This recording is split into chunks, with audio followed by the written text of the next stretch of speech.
müraciətim xalq artistlərinədir, əməkdar artistlərinədir. Elə adı olmayanlar da var ki, uzun illər bu sahədədir. İncəsənətdə, mədəniyyətdə fəaliyyəti var. Əli Mirəliyev. Hörmətli Əli Mirəliyev, kimi görürsən, irad tutursan. Hardasınız, səsiniz çıxmır. Gülyaz bacıları, niyə səsiniz çıxmır? Niyə yoxsuz? Babək Niftəliyev. İlqar Muradov. Sevə-sevə dinlədiyim İlqar Muradov. İlqar Sahir, İlqar Xəyal. Teymur Əmra. Məktəbsiz, hamıya tərz keçirsiniz. Musiqidən, musiqi tarixindən, musiqi nəzəriyyəsindən. Xüsusi məktəbiniz var, yolunuz var, dəsti xəttiniz var. Səkinə İsmailova, hardasınız? Niyə səsini çıxmır? Elza Seyidcahan, sən də susturdular, hə? Elza xanım kimi bəstəkar varmı? Elə ifası da. Onun kimi, onun mahnılarını heç kim ifa edə bilməz. Yusif Mustafayev, Zamiq Hüseynov və digərləri. Hardasınız, niyə görünmürsünüz? Niyə gəlib efirlərə əllərini alan, əxlaqsız, tərbiyəsiz, bəzi müğənni qadınlar, qızlar, niyə onlara söz demirsiniz? Niyə səsinizi çıxartmırsınız? Niyə dövlət başçımıza müraciət etmirsiniz? Niyə bizim vitse-prezidentimizə müraciət etmirsiniz? Yadınıza gəlir də bir vaxtlar ATV kanalında bir qəfəs verilişi var idi. Şou proqram edirdilər. Şou idi. Şouluqdan çıxartmışdılar. İnsanlar, biz şikayət etdik.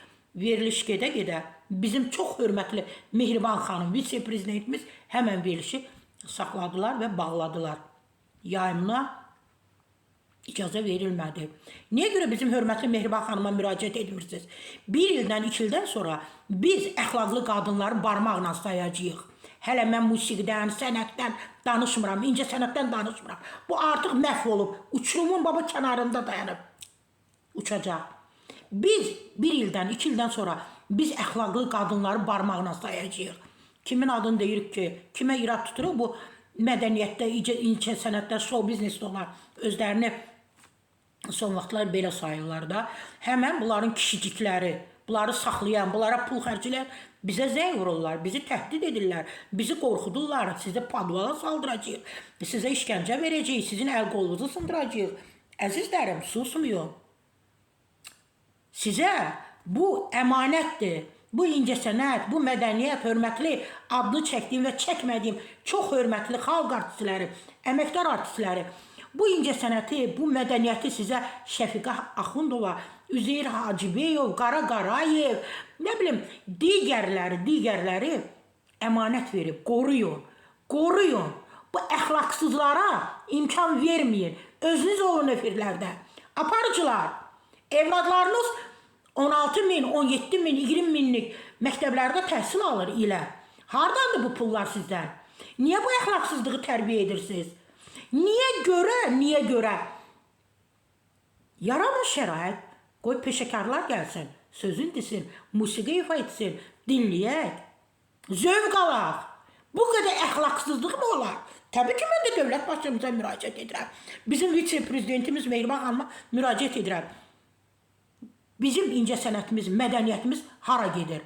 1-2 ildən sonra biz qadınlarımızı barmaqla sayacağıq, əxlaqlı qadınlarımızı. Artıq bu yolu qoyublar. Bu yolu müdafiə edənlər çoxdur. Məhz bu qadınlarımız bu yolla getməlidir. Bizə əxlaqsız qadınlar lazım deyil. Bizə normal, namuslu qadınlar lazımdır. Bir də bizə peşəkar mədəniyyətimizin, incəsənətimizin keşiyini çəkən, qayğını çəkən insanlar lazımdır.